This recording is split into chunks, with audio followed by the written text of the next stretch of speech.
Rico TV. Moped criminals targeted in changes to police pursuit rules. Changes give more legal protections to officers involved in high-speed pursuits.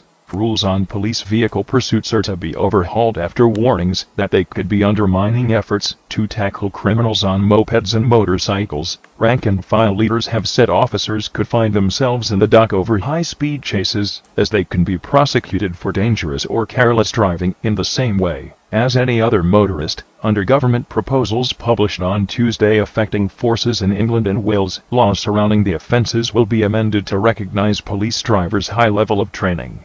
The changes also aim to smash the perceived belief that officers cannot pursue riders who are not wearing helmets. The policing minister, Nick Hurd, said, "People must be able to go about their daily lives without fear of harassment or attack, and criminals must not think they can get away with a crime by riding or driving in a certain way or on a certain type of vehicle." Our proposed changes will make sure that skilled police drivers who follow the rigorous training are protected, while ensuring the minority of officers who do cross the line are robustly held to account. The Police Federation of England and Wales PFU cautiously welcomed the announcement, pointing out that it had been calling for reforms for years. Ministers launched a review of the legislation, guidance, and practice surrounding police pursuits in September. The issue came under the spotlight after a rise in the number of reported offences perpetrated by criminals on mopeds and scooters, particularly in urban centres. All emergency services, including the police, are exempt from speed limit, traffic light,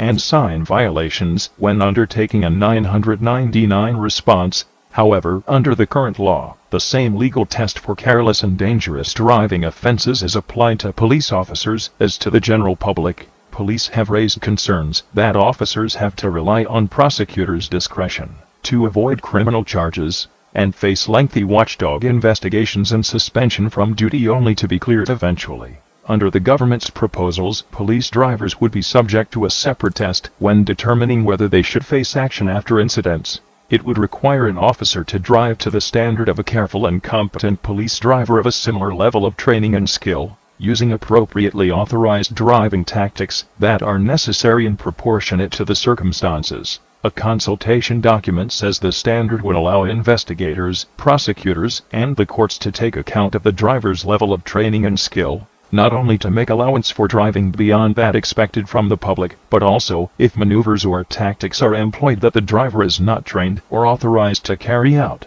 Instances in which the test could be applied include hard stops, where trained drivers are required to make contact with a suspect vehicle.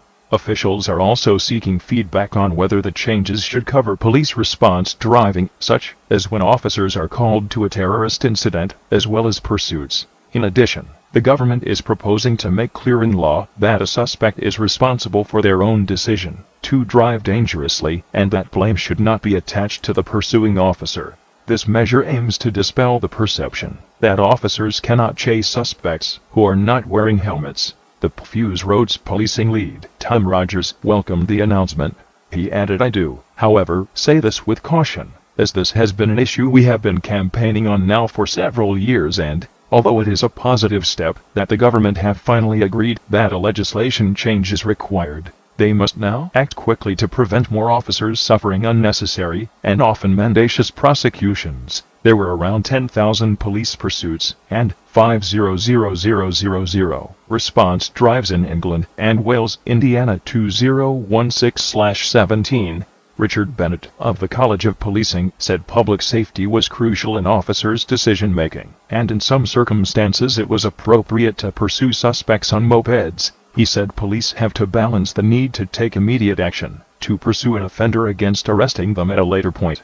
The most important thing is that the public are not put at unnecessary risk and criminals are caught and brought to justice.